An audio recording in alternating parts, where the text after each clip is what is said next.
Hello दोस्तों, Sushant online classes में आप सभी का एक बार फिर से स्वागत है। दोस्तों, आज की इस वीडियो में हम बोर्ड परीक्षाओं में हर बार पूछे जाने वाले टॉपिक हजारी प्रसाद द्विवेदी जी का साहित्यिक परिचय। जी हाँ दोस्तों, यह हर बार बोर्ड की परीक्षाओं में 5 नंबर में पूछा जाता है और इस बार भी पूछा जा सकता है। तो चलिए एकदम आसान भाषा में समझने की और इसे लिखने की कोशिश करते हैं। सबसे पहले आपको ऐसे लिखना है डॉक्टर हजारी प्रसाद द्विवेदी, ठीक है।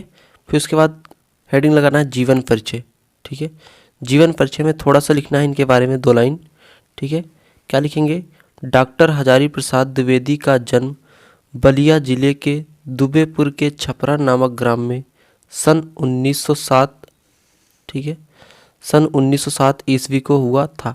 इनके पिता का नाम अनमोल द्विवेदी था, ठीक है। बस इतना ही लिखेंगे 2 लाइन कि बस इनका जन्म स्थान, इनके पिताजी का नाम, ठीक है। तो डॉक्टर हजारी प्रसाद द्विवेदी का जन्म बलिया जिले के दुबेपुर के छपरा नामक ग्राम में सन 1907 ईस्वी को हुआ था। इनके पिता का नाम अनमोल द्विवेदी था, ठीक है। इसके बाद आपको लगाना है हेडिंग साहित्यिक परिचय, ठीक है। तो साहित्यिक परिचय हेडिंग लगा के आपको लिखना है आचार्य हजारी प्रसाद द्विवेदी जी साहित्य के निबंधकार, उपन्यासकार, आलोचक एवं संपादक के अलावा एक कुशल वक्ता यानी वकील एवं सफल अध्यापक भी थे, ठीक है। तो आचार्य हजारी प्रसाद द्विवेदी जी साहित्य के निबंधकार यानी वो निबंधकार भी थे, उपन्यासकार भी थे, आलोचक भी थे एवं संपादक के अलावा वे एक कुशल वकील यानी वक्ता एवं सफल अध्यापक भी थे, ठीक है। ये बांग्ला तथा संस्कृत के प्रख्यात विद्वान भी थे, ठीक है। ये बांग्ला तथा संस्कृत के प्रख्यात विद्वान भी थे, ठीक है। इन्होंने काशी विश्वविद्यालय से ज्योतिषाचार्य की परीक्षा उत्तीर्ण की, ठीक है। इन्होंने काशी विश्वविद्यालय से ज्योतिषाचार्य की परीक्षा उत्तीर्ण की और लखनऊ विश्वविद्यालय से इनको डीलिट की उपाधि से सम्मानित किया गया, ठीक है। लखनऊ विश्वविद्यालय से इन्हें डीलिट की उपाधि से सम्मानित किया गया, ठीक है। तो यहाँ तक आपको समझ आया होगा। थोड़ा सा और देखते हैं। सन 1957 ईस्वी में भारत सरकार ने पद्म भूषण की उपाधि से भी इन्हें विभूषित किया था, ठीक है। यानी कि सन 1957 ईस्वी में भारत सरकार ने भी इन्हें पद्म भूषण की उपाधि से सम्मानित किया था, ठीक है। इनकी रचनाओं में नवीनता एवं प्राचीनता दोनों का समन्वय था, ठीक है।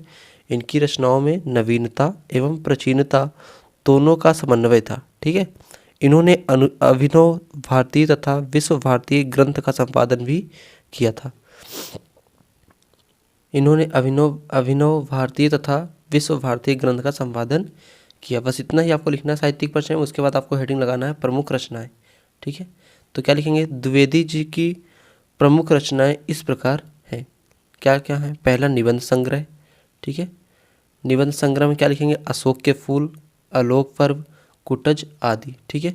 फिर आपको लिखना आलोचना साहित्य। आलोचना साहित्य में आपको लिखना है सूरदास, कबीर, साहित्य साचर आदि। फिर उपन्यास में बाणभट्ट की आत्मकथा, पुनर्नवा आदि, ठीक है। फिर लास्ट हेडिंग चौथा लिख देना इतिहास, हिंदी साहित्य का इतिहास, ठीक है। फिर इसके बाद आपको एक लाइन लिखना है 19 मई सन 1979 में, ठीक है। 19 मई सन 1979 में हजारी प्रसाद द्विवेदी जी का निधन हो गया था, ठीक है। तो ये आपको चाहे आखिरी में लिख दीजिए, चाहे इनके जीवन परिचय में जो हमने 2 लाइन लिखा था उसमें आप लिख दीजिए, ठीक है। तो ये भी सही रहेगा। तो एक बार फिर से पूरा देख लेते हैं। डॉक्टर हजारी प्रसाद द्विवेदी जी का जन्म बलिया जिले के दुबेपुर के छपरा नामक ग्राम में सन 1907 ईस्वी को हुआ था। इनके पिता का नाम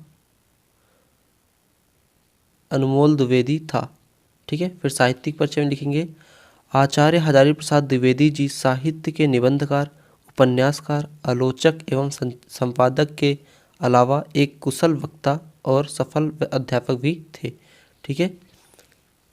ये बांग्ला तथा संस्कृत के प्रख्यात विद्वान भी थे।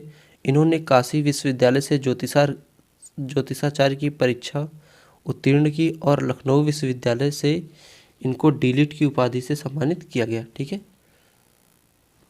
फिर सन 1957 ईस्वी में भारत सरकार ने पद्म भूषण की उपाधि से भी इन्हें विभूषित किया था।